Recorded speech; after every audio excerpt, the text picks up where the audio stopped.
Hello and welcome back to my channel. If you're new here, my name is Avery. I'm 25 years old, and in today's video is going to be an August reset. I'm going to go through my goals for the month of August, how the month of July went for me, and what I'm looking forward to. I'm going to go through what I am looking forward to in the month of August, what my goals are for the month, and how the month of July went for me. So stay tuned to see more of that. The month of July went quite well for me. First things first, I did move in the month of July, so I moved into my boyfriend's apartment and my rent did go down from that, so that's very exciting. Previously, I was paying over $850 for rent and water, and then my utilities were separate from that. Now I am paying $672 as my portion of the rent, and that covers the utilities aside from my internet. So quite a better deal for me. I'm still living in a desirable location. It's just a different part of the city. And I'm excited to live with my boyfriend because I had found that we were spending a lot of time just going back and forth, and living together has allowed us to take our relationship to the next level. The biggest thing I would say is that we've been able to meal prep more. We've been able to get on a consistent workout schedule, and we've been able to just spend more time together, and that's honestly something that we'd been looking forward to when we decided to move in with each other. Also in the month of July, we decided that we are going to get our first pet together. We are getting a puppy. I'm going to name her Cece, and Miss Cece is a little Shih Tzu, and I'm very excited for her to grace us with her presence. I'm going to do a video all about how much it costs to get our first dog, what kind of expenses we had, what we expected and didn't expect, but obviously I don't want to make a video on that until I know for sure what the numbers are and along with what the process is, because this is my first pet. But we have been putting money towards that during the month of July, so that's something that we've just been prepping for, and in a couple days, or maybe by the time you see this video, we should have her. So it's so exciting. Like, I really am just like, every time I think about her, I'm just like, I'm smiling. I can't believe that this is happening. It's something that I've wanted for so long, so I'm really looking forward to that. What else happened in the month of July? As far as work goes, I would say work ended up being okay in the month of July. I know I have mentioned in previous videos how much I've struggled with work and how much work has been like draining my life energy and my life source. But I would say for the month of July, things kind of mellowed out a little bit at work, and it ended up working out for the better because I just found that I was able to get a better work-life balance. And I also think moving in with my boyfriend helped with that because I just found I got a lot more time back. And I also found that working from home more, because when I work at my job, I do a lot of training, and often I'm doing a lot of these trainings in person. But I have found personally that it doesn't really matter if you train someone in person or not. They'll either get it or they won't get it. It's just kind of how it goes. This is not really what this video is about. But my point is, I found that virtual training can be just as effective if I just change my method and my approach a little bit. So for a better work-life balance, I made sure I was sticking to what everyone else in the office does, which is 3 days at home and 2 days in the office. So making that switch in combination with trying to set better work boundaries ended up making the month of July, as far as work goes, be a lot better. Another thing that happened in the month of July is I was finally able to set up a semi-consistent workout routine and meal plan. So for meal planning, I have mentioned this in my meal prep videos or my grocery haul videos, but I have been going ahead and making almost all of our meals at the beginning of the week on Sundays. That way we don't have to cook as much and we have more time throughout the week. When it comes to a consistent workout plan, we had decided that we were going to get a gym membership together. We did get the gym membership, and we have been going 3 times a week. So that is very nice as far as lifting goes. So I'm getting a lot of lifting in. For cardio, I still have my spin membership at a spin studio. So I've been trying to make sure I still go there at least 2 to 4 times a week. And then recently, something I've been adding in is that for yoga classes, I can either do YouTube videos of yoga classes, but I personally really like the in-class environment for this. So I have been taking advantage of introductory offers around the city. Luckily in my city, there's a lot of yoga studios that are close or nearby. So I have been able to just try out like their 2-week, it's not free, but it's highly discounted while you try out their different yoga studios. And then depending on how that goes and depending on if I have the money for it, I'm going to maybe sign up for a studio, but probably not. We'll just see what happens. Because I do have a lot of different studios that I can go to within like 5 to 15 minutes away before I have to consider like, okay, I've used all of the intro offers, now what? When it comes to reading, I read 5 books in the month of July, so that was a pretty good reading month for me. I'm going to do a video that's all about my annual goals check-in and how I'm progressing towards my annual goals. But to mention what my favorite book was in the month of July, I'm pulling up my phone here so I can take a look.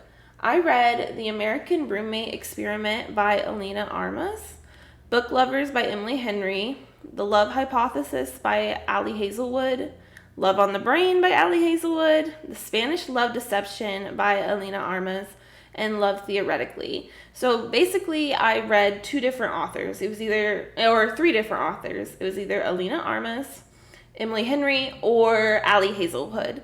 I will say that my favorite book for the month of July was Love Theoretically by Ali Hazelwood, and that also was coincidentally the last book I read. That book just ended up having some of the best storytelling that I thought for Ali Hazelwood's writing, and it ended up tying everything together really nicely in comparison to her other romance books. I found that there was just one too many plot holes, or there was missing backstory that I ended up not liking them as much. I still enjoyed them, but that didn't mean they were like an amazing book. It was more like an enjoyable book, if that makes sense. But Love Theoretically seemed to have a bit more of a layer of depth to the characters and how the relationship played out. It really wasn't like an instant love or an instant romance novel. So it ended up being quite enjoyable to read. And that was my favorite book for the month of July. My least favorite book was definitely The Spanish Love Deception by Alina Armas. I did not like this book. I found the characters to be very dry, flat, and boring.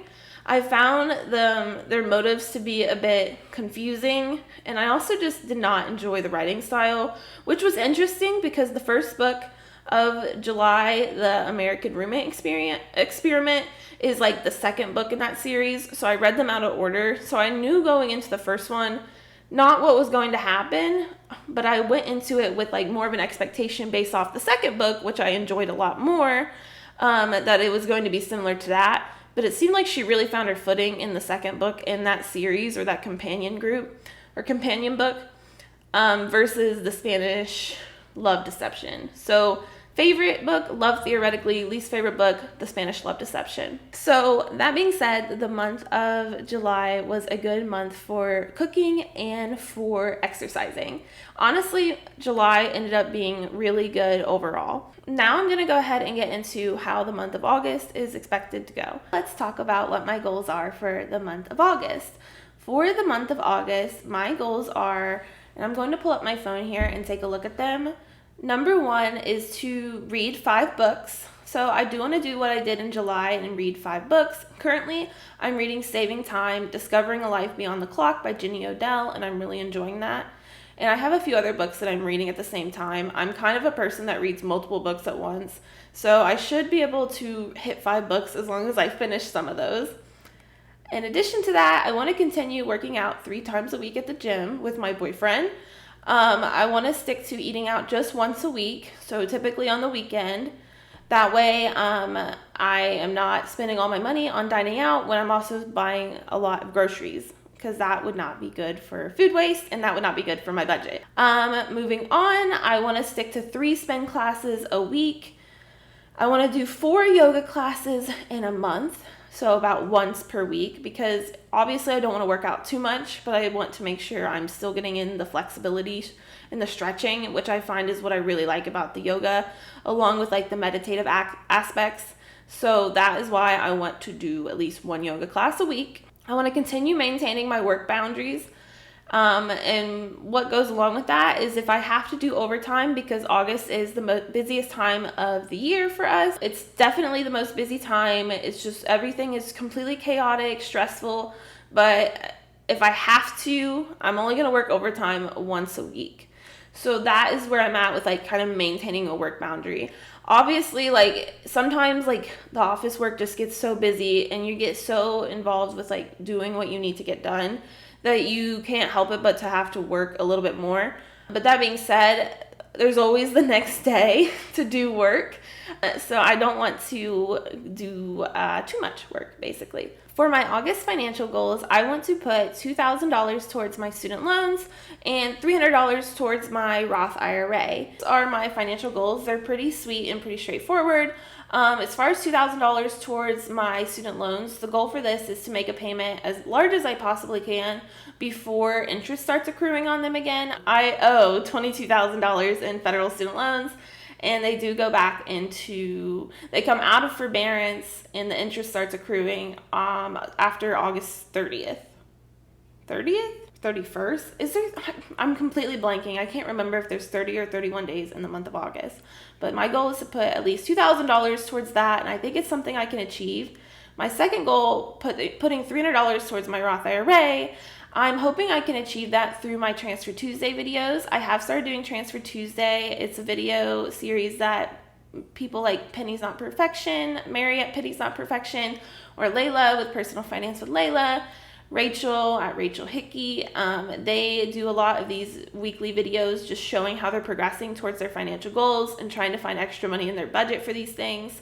So I'm hoping with that in mind and maybe some extra income I hopefully earn along the way, I should be able to reach $300 in my Roth IRA. Those are my goals for the month of August. A lot of it is just continuing on with the foundation of the goals, or like the goals I achieved in the month of July. If you liked this video, go ahead and give it a thumbs up. Let me know what you expect the month of August to go for, how you expect the month of August to go for you. I'm expecting it to be busy, but honestly pretty enjoyable because of how well the month of July went. I'm pretty optimistic. I feel like I'm in a pretty good mood lately, so I'm hoping that can just continue on through the month of August and just keep on with this momentum through the rest of the year. But yeah, thank you all for watching, and I will see you all in the next one. Bye now.